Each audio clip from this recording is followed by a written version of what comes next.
L'enigma de Rennes-le-Château té origen a l'època romana. La llegenda afirma que en algun moment del segle I després de Crist, Josep d'Arimatea i Maria Magdalena van desembarcar al sud de França, portant amb ells l'anomenat Grial, que el cristianisme defineix com el càliz de l'últim sopar, on Josep d'Arimatea va recollir la preciosa sang de Jesús crucificat. Si aneu a Rennes-le-Château, segurament us explicaran una teoria amb la qual podríem dir que l'Església Catòlica no està gaire d'acord. Diuen que, quan Maria Magdalena hi va desembarcar, ho va fer amb un nen. Aquell nen seria el fill del rei de reis, el fill de Jesucrist. D'aquesta manera, s'hauria establert una dinastia messiànica i el sang grial deixaria de ser un càliz per a passar a ser sinònim de sang rial, és a dir, sang reial. En poques paraules, a Rennes-le-Château haurien viscut, i qui sap si podrien continuar vivint, els descendents de Jesús de Natzaret.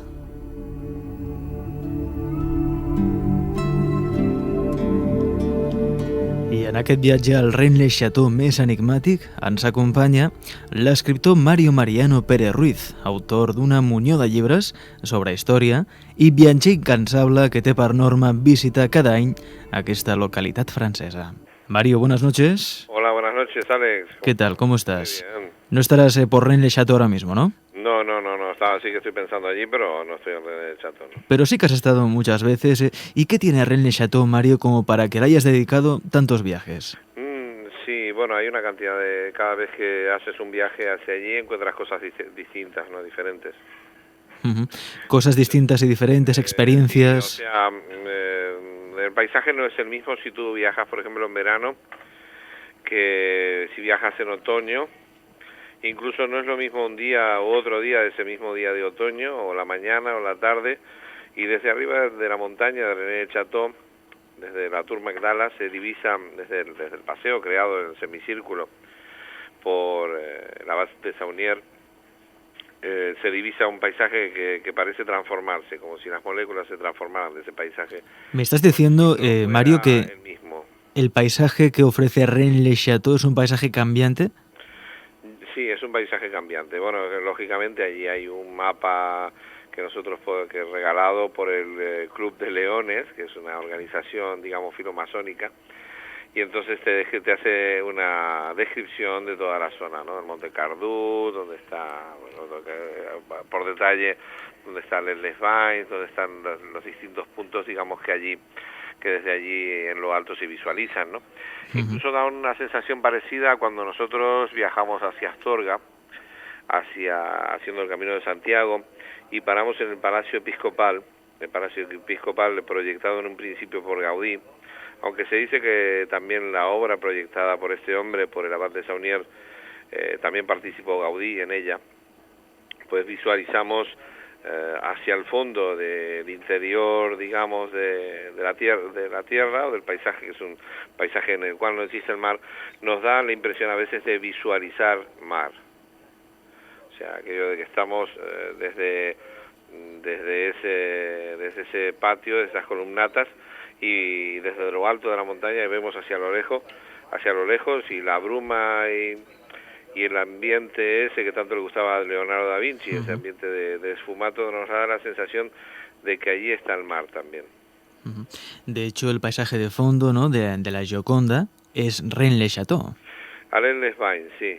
Es Rennes-les-Vines, exactamente. Rennes-les-Vines. De Château, que últimamente sí que salió un montaje en un artículo que hicimos con Guijarro y eso, pero no es el paisaje del fondo no es el de Rennes-le-Château, sino el de Rennes-les-Vines, desde un punto que se llama el Sillón del Diablo. Hay un sitio donde cae un montón de agua y ahí la gente se sienta a hacer meditación.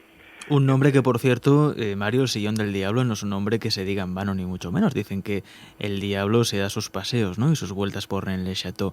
Precisamente tú, Mario, cuando te dejas caer por Rennes-le-Château, te hospedan en el Hotel de las Logias Francesas, sí. Un lugar donde suceden cosas, pues, un pelín extrañas, ¿no? Sí. Es aparte de ser unos hoteles del 1700 y hasta un hotel del 1700 y que hasta hace bien poco pues mostraba en cada habitación unas llaves inmensas, y entonces había una especie hecho en cobre, unos dibujos pero macizos, vamos a ver, de unos 5 centímetros de diámetro, el mapa de Francia, pero sobre el mapa de Francia la estrella de David, el sello de Salomón. Entonces esos parece ser que ahora han desaparecido, ya no se continúan conservando, y sí, en aquel hotel suceden las más extrañas cosas. Todo es extraño allí, desde la comida que te sirven a que el mobiliario aún pertenece a aquella época, a que hay unos subsuelos y unos sótanos que no son de acceso libre, a incluso tenidas extrañas sociedades secretas allí mismo. ¿Hay reuniones de sociedades secretas en este hotel? ¿Qué sería exactamente el nombre en francés, el hotel de...? El hotel de las logias de Francia. De las logias de Francia. Y allí se reúnen las diferentes logias, sociedades secretas de Francia. No me atrevería a decir tanto, pero sí que yo en una ocasión vi que había lo que se llama una tenida, pero no de las características masónicas de la masonería regular que conocemos, sino un poquito más extraña, ¿no? La cuestión, Mario, es que hay zonas restringidas del hotel a las cuales pues no puede tener acceso cualquier persona. ¿Qué puede haber allí, en esas zonas? Pues no lo sé, porque incluso hay un ascensor que baja a unos sótanos, y esos sótanos no son de libre acceso tampoco, ¿no? Todo el ambiente allí es muy cargante, hay muy poco personal trabajando. Hay una mujer de 80 y pico de años que es la que hace todo y hace varios trabajos a la vez, y la verdad parece no sé, se mueve como una máquina, ¿no? Dices que que hasta la comida resulta extraña en ese lugar. ¿A qué te refieres? Yo creo que... Y no sirven a cualquiera, o sea, tú vas allí y te dicen completo, ¿no? Yo tuve las ocasiones que he estado, sí que me han servido, que he estado, pero he pasado unas experiencias que no voy a relatar, pero que son bastante macabras. Pero bueno, podríamos decir que entre ese menú gastronómico que se ofrece en el Hotel de las Logias Francesas, se ofrecen todo tipo de carnes, ¿no? Sí, como quieras decirlo. Lo dejamos allí. Eso es claro. Vamos a ver, allí se habla mucho a través del Santo Grial y de muchos elementos que en cierta manera favorecen otros, ¿no? Hay autores, que son pocos, el que escribió Julio Verne, Iniciador, que se llama Michel Lamy, que es uno de los pocos que habla de los vínculos que puedan existir entre toda la zona de René del Chateau, como una especie de valle, como una especie de pequeño Transilvania, ¿no? En las cuales hay unas conexiones con lo que se conoce como la Orden de Thule, vinculada a la Orden del Dragón. La Orden del Dragón, como bien conocemos, es a la que pertenecía el Conde Drácula, ¿no? Entonces, lógicamente, pues yo creo que allí, en toda esa zona, aparte que se percibe, aparte de que han desaparecido muchas personas, claro, la mayoría de autores achaca esas desapariciones a abducciones extraterrestres, a que en un momento determinado la Tierra se les ha abierto como se le abrió al abad de Saunier para que descubrieran el tesoro escondido del rey Salomón, pero luego no han vuelto a salir. Entonces vemos muchos coches abandonados, vemos carteles de búsqueda de criaturas, arqueólogos desaparecidos, periodistas, historiadores. De ahí tal vez, Mario, esa variedad gastronómica, la que hacías... Sí. Claro, ahí lo de la Arcadia, que es la mayoría de concepciones se han tomado, yo no sé por qué no se toma textualmente al pie de la letra, lo de la Arcadia, el cuadro aquel de Poussin, ¿no?, que se llama Las Vírgenes de la Arcadia, y entonces los pastores en Arcadia, pero la Arcadia en la época de Platón era el sitio donde iban los condenados por licantropía, y los licántropos eran los vampiros o hombres lobo que habían en un momento determinado consumido carne humana y que como castigo permanecían allí en la Arcadia, ¿no? Era un sitio cerrado a los demás, ¿no? De hecho, Mario, se cuentan... Nadie la baraja nunca, y no sé por qué no textualmente, porque solo podemos buscar qué es la Arcadia, lo vamos a buscar en un diccionario, y veremos que según la concepción griega y la de Platón, la Arcadia es el sitio en donde van aquellos que son condenados por haber ejercido la licantropía o el vampirismo, ¿no? De hecho, Mario, Rennes-le-Château es... Antropofagia, ¿no? De hecho, Mario, Rennes-le-Château es cuna de multitud de leyendas sobre licántropos, vampiros... Toda aquella zona en años A era muy común hablar de licantropía. Es más, bueno, en la época de los cátaros son los que está muy próxima a la zona de Monsegur, y los cátaros son los que decían que el señor de esta tierra era el diablo, ¿no? Que era quien gobernaba, ¿no? Por eso se fueron acusados, digamos, de satanistas o de adoradores del diablo por parte de la Iglesia Católica. Ya que hablas del diablo, Mario, perdona que te interrumpa, antes decíamos que dicen que el diablo suele merodear en Le Château, ¿no? Precisamente, tú allí en ese hotel, en el Hotel de las Logias Francesas, tuviste ocasión de hablar con una persona que te dio un testimonio cuanto menos inquietante, ¿no? ¿Qué te explicó esa persona? Bueno, apariciones de diablos, sí. Bueno, de la aparición de un diablo en un espejo y así, dentro mismo del hotel. Aparición del diablo en un espejo. Sí, pero bueno, todo eso pueden ser sugestiones pero lo que es más curioso es que tú te vas esto más o menos, en el Esbains está a unos 4 kilómetros por carretera, o debe estar un poco menos por montaña de René del Château, y René del Château está presidido por el demonio Asmodeo. Hay la aparición de los 4 ángeles, que los 4 ángeles hacen un signo, una figura, que con ella podríamos configurar la cruz templaria, y debajo un texto que pone que por el signo tú le reconocerás, o tú le verás verdadero. Pero lo que podemos resaltar aquí es la palabra Tule, que es la sociedad secreta a la que pertenecen. Pero debajo de la pila bautismal está el demonio Asmodeo, que es el que soporta, digamos, el peso de todo ello. Es una de las cosas que también baraja la Iglesia cuando le piden justificación al abad de Saunier de su gran fortuna, es si él ha podido hacer algún pacto con ese mismo demonio. Y es que ese mismo demonio Asmodeo es el que, digamos, ayuda durante la noche al rey Salomón a la construcción de su templo. Pero qué casualidad que también el tesoro del rey Salomón se dice que está escondido en esa zona, ¿no? Si hubo un pacto y se barajó, si hubo algún tipo de pacto demoníaco contra el abad de Saunier y ese demonio Asmodeo, y de allí la derivación de su fortuna, la relación que también existe volvemos a repetir, entre ese demonio que preside la iglesia de René del Château, la pequeña iglesia de René del Château, y que además es el mismo personaje que por las noches, mientras no están los obreros, ayuda al rey Salomón a construir su templo, ¿no? Que hay muchas concepciones con respecto a lo de la construcción del templo de Salomón. Si en el templo habían figuras, ¿no? Por ejemplo, otra de las cosas que también se dicen es que, por ejemplo, los judíos no aceptan de que hubieran 150 figuras de pájaros que venían a representar en el templo el lenguaje de los pájaros. Y esas figuras estaban talladas en oro, y parece ser que son las que también desaparecen serán llevadas por los merovingios, según algunos, por los templarios, según otros, hacia la zona de René del Château, y que permanecen escondidas en una zona subterránea donde existe un lago. Debajo de un lago donde existe un templo de Salomón a iguales dimensiones que el original de Jerusalén. Ahora mismo hablaremos, Mario, de todos esos tesoros, ¿no?, que parece albergar Rennes le Château y alrededores, pero antes hemos contado la leyenda más conocida de todas, la posibilidad de que María Magdalena hubiera tenido un hijo con Jesús y que además se lo hubiera llevado con ella José de Arimatea a Rennes le Château. Mario, ¿es esto una leyenda o hay pruebas para pensar de que podría ser algo más? Hombre, es una leyenda, pero que cada vez está más sustentada. Vamos a ver, no es tan alejada de la realidad. Si creemos también en lo de la sábana santa, y si creemos, por ejemplo, si la sábana santa fue hecha por Leonardo da Vinci o la tuvieron ellos, o fue la familia de los Saboya, que son los que hasta el año 1500 tienen la sábana santa, que esto tampoco se valora, ¿no?, porque son los Saboya precisamente los que tienen la sábana. Entonces es muy posible que existan conexiones entre la Casa Real Italiana o la Casa de los Saboya y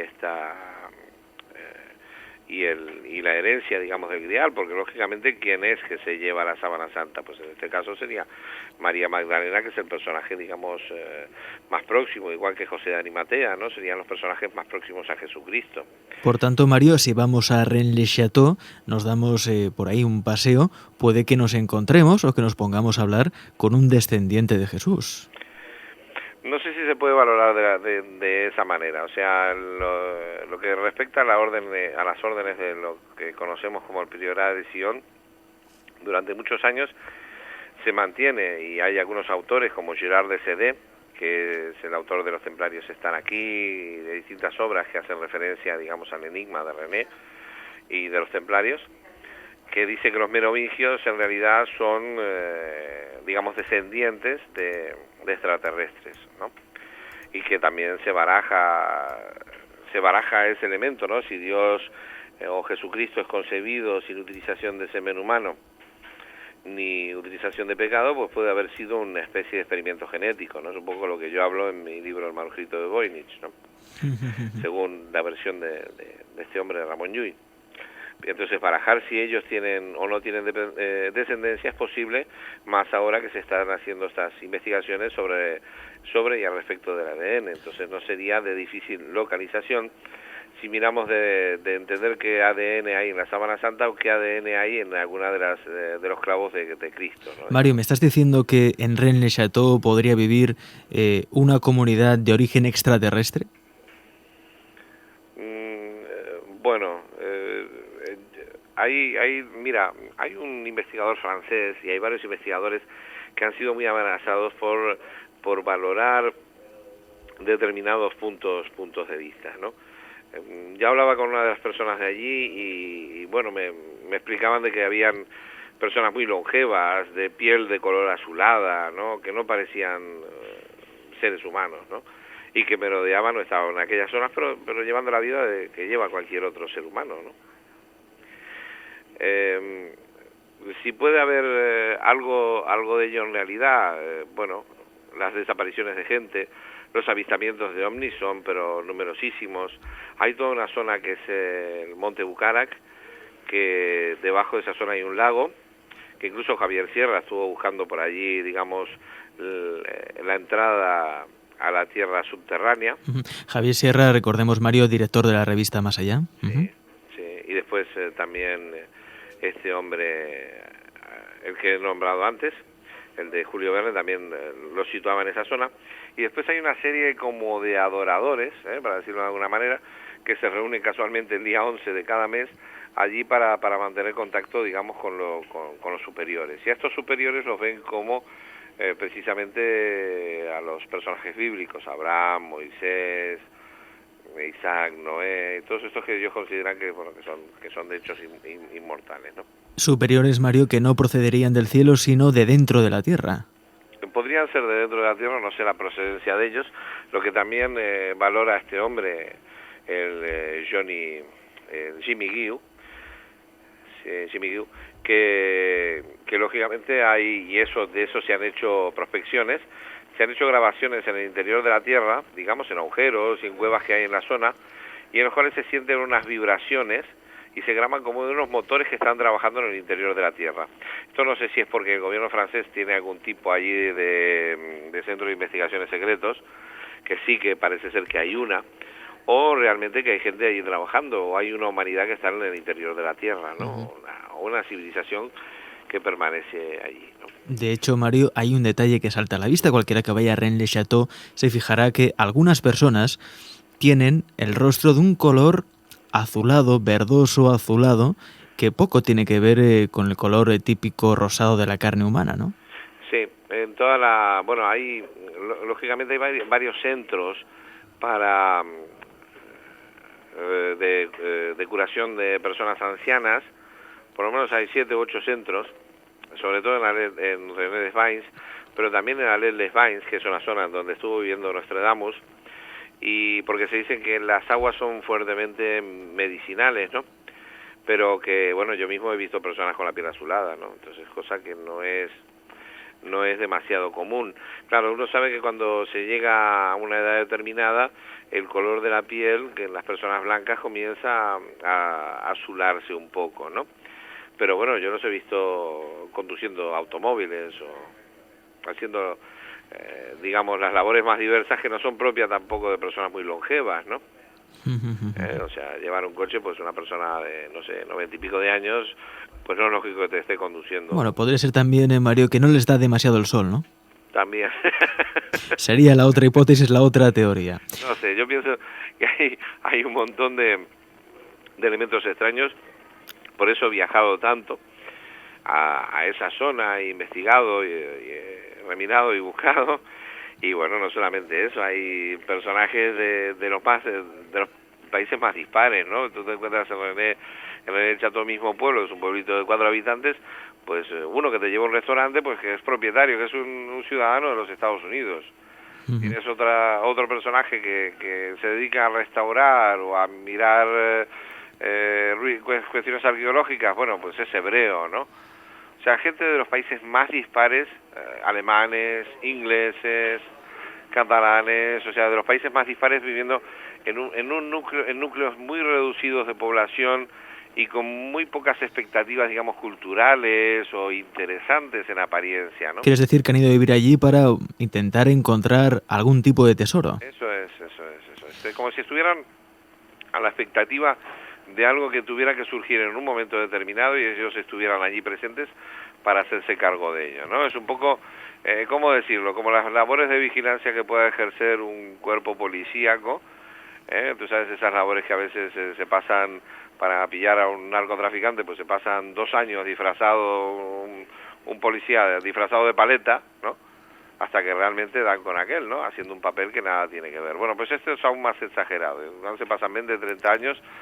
Imagínate el valor del tesoro del templo del rey Salomón. No solamente el valor material, que eso es incalculable, el valor arqueológico, sino además el valor espiritual. Continuem parlant amb l'historiador i escriptor Mario Mariano Pérez Ruiz sobre els enigmes sempre apassionants que trobem a Rennes-le-Château. Boira, el programa dels misteris a Tarragona Ràdio.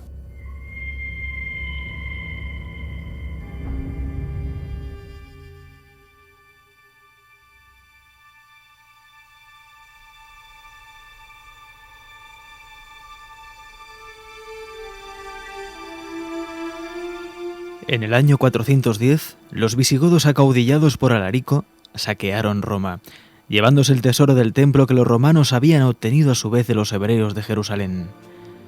2 años después, desembarcaron en las costas meridionales de las Galias. La región de Rennes-le-Château les agradó, estableciéndose y fundando un reino permanente que no tardaría en saltar los Pirineos y extenderse por el norte de España. No sabemos si es cierto que el Arca de la Alianza llegó o no al Languedoc francés con los visigodos, pero no falta quien ha querido ver una relación entre el Arca y la población de Arcs. ¿Y Mario, estaría el Arca de la Alianza cerca de Rennes-le-Château? Posiblemente exista ese mundo subterráneo que algunos han apuntado y ahí permanezca pues toda esa serie de tesoros a resguardo de ves a saber qué tribu, ¿no? Para definirla de esa manera, porque lógicamente fuera de Rennes-le-Château sí que se mueven las más diversas fuerzas de un lado y del otro, tanto fuerzas de la Iglesia Católica como poderes del sionismo, como masonería, como sociedades secretas satánicas, como lo que quieras y más, ¿no? Incluso encontrando allí un punto de confluencia hasta con el Camino de Santiago, ¿no? Claro, ¿por qué esa importancia a la ciudad de Arques si tiene que ver con el Arca de la Alianza? Sí, es posible. Ahí por la zona, además en la montaña hay arcas colocadas en las cuales parece ser que eran lugares de enterramiento, ¿no? Uno de estos lugares se ha querido ver que como si Cristo hubiera nacido y hubiera sido enterrado allí, ¿no? La propia, en la misma iglesia Rennes-le-Château podemos observar a María Magdalena, que en su mano tiene un cráneo, ¿no? Y este cráneo lo que viene a simbolizar es el cráneo de Cristo, y que está en la zona, digamos, de Rennes-le-Château para que este sea enterrado allí, ¿no? Así las cosas, Mario, los restos de Cristo podrían yacer en Rennes-le-Château. Entonces es posible que Cristo no haya muerto, eso es otra de las cosas que se valoran, y que haya marchado. ¿Que haya marchado a dónde? Haya marchado ahí a Francia, la zona donde estamos hablando, para ser más tarde enterrado en esa zona, ¿no? Es decir, que Cristo no murió en la cruz, sino que vivió, sobrevivió y fue a vivir a Francia. Bueno, la misma Iglesia Católica es la que sostiene que Cristo resucita, ¿no? Pero tu teoría sería que Cristo no resucitó, sino que sobrevivió, logró sobrevivir al tormento en la cruz y que se fue a vivir a Francia. Es posible. no es mi teoría, es otra de las teorías que se valoran, que Cristo no haya muerto y haya ido a morir a Francia. A Francia o a Cachemira también, ¿no? Eso es otro de los elementos que valoraba mucho el fallecido Andreas Faber-Kaiser. Andreas Faber-Kaiser, que se basaba en otros textos antiguos de otros, incluso hinduistas, que afirmaban dicha cuestión, ¿no? Si hay la cuestión de la duplicidad del ser y la reencarnación la resurrección no es tal, no es el cuerpo resurrecto, bueno, entonces vamos a ver si Cristo resurge, si bueno, es elevado hacia los cielos y es tragado por los cielos al lado de Dios. Bueno, pues muy bien, pues resucita, a lo mejor no acaba de morir, y lo que sucede es que va a otra zona, ¿no? Esa zona es Francia. O simplemente lo que se llevan es su cuerpo, ¿no? Lo que sí aparece, y eso de eso se puede hablar y lo podemos ver, es que está María Magdalena, por lo menos en 3 imágenes, dentro de la iglesia, con la cabeza de Cristo en la mano, con el cráneo de Cristo. Y entonces de ahí eso más la cuestión de las vírgenes, los pastores de la Arcadia, en donde también se valora si es el cadáver de Cristo el que está allí enterrado, ¿no? Uh-huh. En todo este aire de misticismo, de leyenda que vuelve a Rennes-le-Château, María, una figura clave, tú antes la citabas, la figura del sacerdote François Berenguer Saunier, ¿no? Que descubrió unos misteriosos pergaminos. ¿Qué habría en esos pergaminos, Mario? Bueno, había unos textos y había unas situaciones geográficas, y hablaba también de unos lugares de enterramiento, ¿no? Entonces lo que se salva de texto es algo así de que nos habla de un sitio en donde florecen manzanas azules, ¿no? Un sitio donde florecen manzanas azules. Sí, hay un código numérico y habla de un sitio en el que florecen manzanas azules. Manzanas azules, azul, entonces, el mismo color del que estábamos haciendo referencia. Claro, el mismo color del rostro de algunas personas que viven en Rennes-le-Château. Sí. Y aparte hay una cifra numérica, hay una cifra, y eso viene en un contexto, ¿no? Bueno, ¿pero qué pueden simbolizar? Perdona, Mario, ¿qué pueden... maneras, sí. ¿no? ¿Qué pueden simbolizar estas manzanas azules? Yo creo que tiene que ver con que en algunos momentos determinados quedan restos en todas aquellas zonas que, como afirma este mismo Johnny Guiu, se abren en aquel punto algunas puertas dimensionales. Esas puertas dimensionales dan acceso pues a otros espacios donde posiblemente esté el tesoro, o sea, el enigma de la tierra cruzada. Incluso se habla de una puerta de entrada a un mundo subterráneo, ¿no? Eso es. De ahí sacó la idea precisamente Julio Verne para escribir su famosa Viaje al centro de la Tierra. Eso es. Incluso la descripción de la zona guarda muchísimas similitudes con dicha zona, e incluso Julio Verne estuvo por aquella zona también, mucho. No solamente hay esa cueva, sino hay una cantidad de cuevas más a las que se puede tener acceso, que están cerca de allí. Incluso hay a unos 50 kilómetros de allí, a unos 40 kilómetros de allí, que fue utilizada en la Primera y en la Segunda Guerra Mundial, porque incluso se podía entrar con aviones enteros. O sea, con avionetas se podía entrar en el interior de la cueva.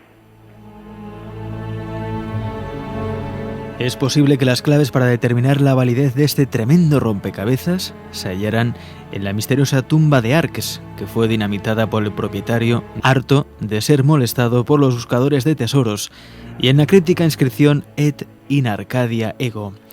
Quizás aún puedan hallarse entre las enigmáticas pistas que parece haber dejado Saunier, o tal vez salgan a la luz nuevos hallazgos. Esperemos que algún día podamos acercarnos más a la verdad del misterio de Rennes-le-Château. Y esperemos también que en ese día nos acompañe nuestro invitado, el historiador y escritor Mario Mariano Pérez Ruiz. Mario. Lo de los cofres, lo de las arcas es muy curioso, porque en un principio lo que hace el propietario del arca es cambiar el arca de sitio, y hacen una arca distinta y la colocan en otro sitio. Harto ya de las visitas de los turistas, acaba dinamitándola, pero es que lo que hacen es remover tanto los espacios para que allí no se encuentre. Luego, el interés de la gente, de los propios, de los lugareños, en encontrar tesoros ellos mismos, porque constantemente siguen buscando. En el hotel al cual he hecho referencia hay una sala en la cual está llena de restos arqueológicos, y hay muchos de los lugareños de allí que se dedican a ello, ¿no? El mismo abad de Saunier se dice que salía por la noche, al anochecer, en bicicleta y que no volvía hasta la mañana siguiente cuando comenzaba a salir el sol. Lo que nos demuestra no solamente la búsqueda de un tesoro, sino como si estuviera ejerciendo un extraño ritual, no sé, de vampirismo. Mario, hasta el próximo viaje siempre inquietante a Rennes-le-Château. Mario, gracias y buenas noches. Venga, un abrazo. Buenas noches.